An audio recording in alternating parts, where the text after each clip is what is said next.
딱딱한 데서 특히 이제 이 평상침대는 오동나무를 제일 알아줍니다. 우리 몸하고 조금 동화돼요. 냉방에다 이걸 깔고서 하게 되면은 여기 체온에다 보온이 돼요. 보온. 예, 보온이 되게 따뜻해요. 다른 데 같은 경우는 이런 데 같은 경우는 실내 온도가 차면 아주 차고 더우면은 뜨겁고 그런데요. 이거는 우리 몸과 동화되기 때문에 통기가 되거든요. 이게.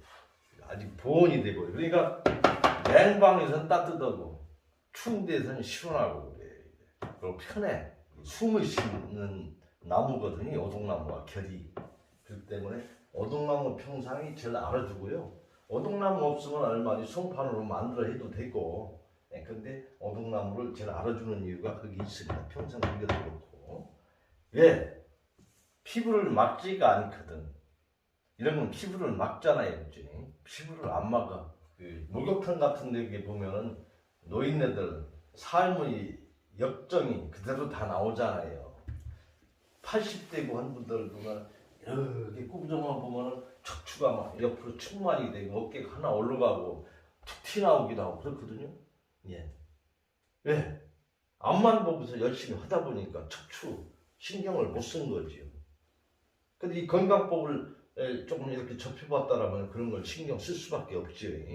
하루 생활을 통해서 왜곡된 생활을 할 수밖에 없어. 앞만 보고 생활하다 보니까. 체중을 실리지 않습니까? 옆에 고정된 평면이잖아요. 그렇게 되면은 척추가 펴질 수밖에 없는 거예요. 왜?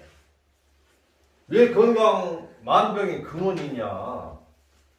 그거는 그 척추의 신경의 지배를 받기 때문에 그렇죠. 경추, 흉추, 요추 이렇게 됐단 말입니다. 이렇게. 예. 이 경추 같은 경우는 7마디지 않습니까? 7마디. 흉추는 12마디. 예. 요추는 5마디. 미추는 9마디. 예, 이렇게 돼 있거든요. 그러면은 여기에 하나, 둘, 셋, 넷, 다섯, 여섯, 일곱. 그럼 여기도 하나, 둘, 셋, 넷, 다섯, 여섯, 일곱, 여덟, 아홉, 열, 열하, 열둘. 하나, 둘, 셋, 넷, 다섯. 이런 식으로 됐거든요. 그러면 여기 이렇게 신경이 나오잖아요. 이렇게. 이거에 지배를 받는 거예요. 이게 신경에 지배를 받는 거거든요. 그러면 등이, 이 등 쪽이 문제가 됐을 때, 하나하나를 추골이라고 하는데, 추골이 이렇게 만나잖아요. 안에가 척추가 지나가고. 그럼 그 구멍이 생기면서 그 옆으로 신경이 나오는 거거든. 그런데 이게 상하 문제가 있을 때, 이렇게 측만이 있다든가 할 때는 어때요? 한쪽으로 기울게 되면 이 구멍이 좁아지거든요. 그럼 신경이 물린단 말이에요. 그게 디스크잖아요. 그러니까 진단을 받아가지고 물려가지고 신경이 압박을 받아서 장애 왔다 할 정도는 아니라도 일단 내가 조금 측만이 됐다든가 하게 되면 당연히 이게 기능적으로 효율이 떨어져. 그래 그쪽이 안 좋아지는 거예요. 내가 위장이 안 좋을 때는 등허리, 흉추, 5번 부 쪽이 안 좋다고 봐야 되는 거예요. 그러니까 이렇게 척추를 피는 생활이 굉장히 중요한 거예요. 근데 위장이 안 좋은 데다가 아이고 나 속이 안 좋아. 속이 안 좋으니까 당연히 또 구부러지거든요. 그러면은 근본적으로 개선이 될 수가 없어. 그러니까 일단은 척추가 만병의 근원인 거예요. 그러면은 등은 그럼 어디하고 관계됐느냐? 1번 식도, 폐, 심장, 간장, 위장, 비장, 췌장, 신장. 그런 식이요. 오장육부.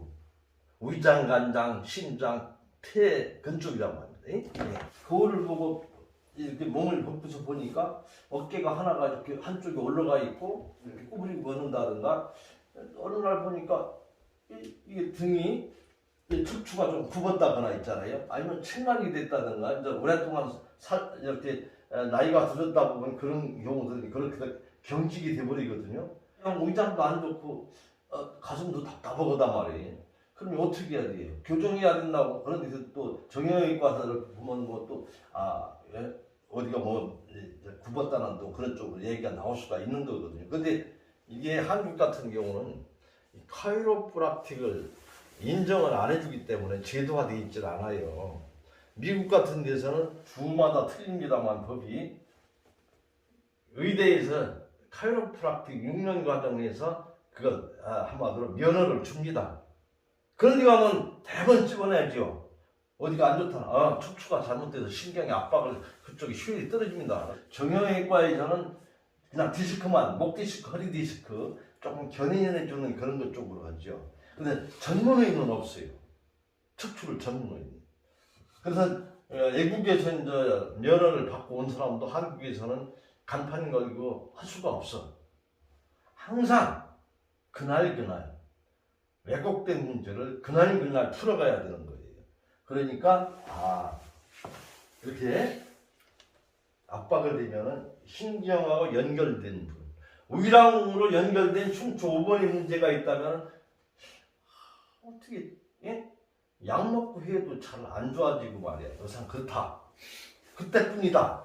할 때는 척추에 문제가 있는가 봐야 되는 거고 또 어떻습니까? 스트레스 요인도 작용을 하잖아요. 그죠?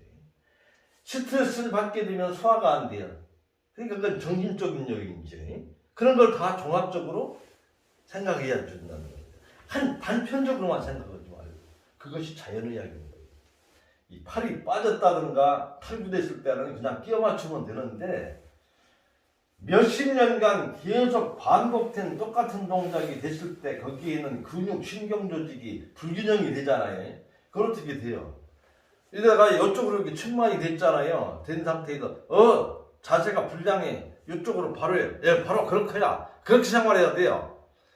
그러면 조금 자신도 모르게 되면 또 이렇게 되잖아요. 근육, 신경이 그쪽으로 불균형적이 된 거예요. 한쪽으로만 운동을 하다 보니까 그쪽으로 근육신경이 다 발달이 돼서 불균형이 되잖아요. 그럼 약화된 쪽을 또 강화시켜서 균형을 이루어져야 되기 때문에 시간이 걸리는 거예요. 그러니까 지금부터 그런 생활을 하면은 나이가 들더라도 불균형이 될 수가 없는 거예요. 그러니까 한쪽으로만 움직인다라는 게 문제인 거예요. 그러니까 항상 오른발을 많이 썼으면 왼발도 같이 운동을 해줘야 됩니다. 한쪽으로 오른손으로 테니스를 쳤으면 반대 운동을 해줘야 되는 거고, 골프를 막 원샷 해가지고 한쪽으로만 하잖아요. 그죠? 기능적으로. 그러면은 나중에 되면은 허리 디스크, 목 디스크. 하루 동안 생활에서 가진 그 부분을 수면 중에 이렇게 하게 되면은 쫙 펴지는 거죠.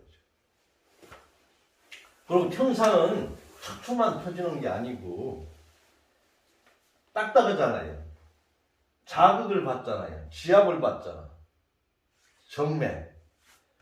그대로 딱딱한 데다가 하게 되면 어때요? 이 혈관이 막히니까 마비 올 수가 없고. 근데 우리 몸은 수면 중에 한 2000번 정도 우리 몸을 움직입니다. 이렇게 됐다. 그러면서 이 지압이 눌렀다 놨다 하니까 아침에 부기가 없어요. 특히 신장 나쁜 사람들 있지 않습니까? 신장 쪽인 사람은 절대적으로 평상에서 자야 됩니다. 신장은 뭐예요? 정맥하고 관련돼 있잖아요. 우리 몸에서 순환이 잘 안 되고 해서 수분이 소변을 통해서 빠지지 않죠. 그러니까 우리 아침에 일어나면 몸이 붓잖아요. 그러니까 수분이 정체돼 있죠. 그러니까 이제 신장 나쁜 사람들은 절대적으로 입어야 돼요. 정맥계통, 피부 이걸 지압해 주는 거기 때문에. 그래서 척추의 전원 부종을 바로 이거 상하 문제, 가슴을 또 이 가슴이 이렇게 움츠러진 사람들 있잖아요. 피해야 되죠. 가슴을 피해야 되죠. 그럼 누워서 딱딱한 데 자게 되면 가슴이 저절로 펴지죠. 애들도 보면 컴퓨터만 해가지고서 고개 이렇게 해가지고 움츠러가지고 가슴이 이렇게 된 애들 있어요. 그러면은 그런 애들은 어때요? 당연히 심장이 안 좋죠. 폐도 안 좋고 위장도 안 좋고 그렇게 해서 그냥 탈 없으면 그래 그것도 개선이다라고 하는데요. 안 좋아지거든. 그러면서 탈을 하면 병원에 가가지고 그죠? 우상 고름고름 하잖아요. 딱딱한 데서 그냥 자는 것만으로도 그 다음에 신장 기능, 피부 기능과 이렇게 해서 하면은 순환이 잘 되니까 수면 시간이 단축이 돼요. 한 4시간만 자면 충분해요. 자주 피곤하다는 것은 결국은 뭐예요? 혈액순환이 안 되잖아요. 그래서 간에서 해독이 안 되는 거예요. 예? 배설이 안 되고. 그러니까 자주 하품하고 피곤한 거예요. 목사님 같이 적게 드시고 음식 드시는 것을 아주 효율적인 식사, 현미식을 해서 영양적으로 문제가 없다. 들깨도 드시고 해가지고 요만큼 먹었는데 하루 피곤한 줄을 모르겠다. 그렇게 되거든요. 하루 종일 막 이렇게 움직이고 해도 하나도 안 피곤해. 그런데 붕붕하고 막 엄청 힘도 세게 생긴 사람은 뭐 조금 움직이고 나면 아이고 피곤해. 그리고 자도 피곤 안 푸니까 늦잠까지 자고 근단 말입니다. 우리 같은 사람은 생채식을 먹게 되면은요, 손님들이 있을 때 생채식을 하잖아요. 그러면 막 전천후예요. 그냥 중노동하고 하루 종일 하고 해도 막 실제적으로 그동안 저는 일요일도 없었어요. 명절도 있었죠. 옛날에는 암 환자들 많이 왔을 때 명절 때라고 해서 집으로 가라고 할 수가 없잖아요. 일요일 날이라고 집으로 가라고 할 수가 없잖아요. 2달, 3달, 6개월, 1년 있는데 손님 놔두고 내가 어떻게 가? 손님이 있는데 내가 일요일 날 내 생활 즐길 수가 있는가요? 관리 다 해줘야 되는데. 그러면 아침부터 내 농사도 많이 짓잖아. 여기 먼저 있을 때도 농사 다 지어가지고 손님들한테 다 사다가 안 썼어요. 다. 농사 짓는 모습을 나 본 사람이 하나도 없어. 예. 안 볼 때 농사 지거든. 새벽에 일어나서 예? 퍼떡하고 샤워하고 그러고 나서 옷 갈아입고 언제 그러냐는 듯이 와서 여기 교육을 하고 프로그램대로 움직이거든요. 그러고 나서 산책 같이 가고 목욕 같이 가고 예? 와서 밥 같이 먹고 그래가지고 2시부터 운동시키고 운동하려면은 저 운동실에서 5사람만 되면은 5시, 6시 안에 저녁 식사하기 전에 못 끝내요. 그 운동을 못한 사람은 내가 저녁 먹고 나서 해드리겠다라고 한다고. 그러고 나서 이제 단식하는 사람들 된장찜질이라든가 관장하고 다 하거든요. 그러다 보면 내가 12시 이전에 자본 적이 없어요. 2시 넘어서 노상 잤었어. 이 프로그램이 다 그래요. 감기 몸살이라도 걸리면 프로그램 진행 못 하잖아요. 예? 몸살 났다. 원장이 몸살 났다. 공장 뽑는데 몸살 났다. 또 딱 이때잖아요. 빵 한 조각 보는 데서 못 먹습니다. 단식하는 사람도 있잖아요. 지금 이렇지가 않았어요. 옛날에는. 단식하는 굶고 있는데 내가 맛있는 거 먹을 수가 있는가? 그러니까 전천후가 되는 거예요. 식사, 2끼, 쭉 생채식하고. 사람이 일반적으로는요. 척추에 다 고장 안 난 사람이 없어요. 다 고장나게 돼 있어요. 이족생활 하면은. 인간의 숙명이에요. 그날 조정해줘. 돈 안 들고 그냥 노자만 쫙 펴줘. 예, 그죠? 이것은 흉추, 상하 문제를 해결해 주는 거다.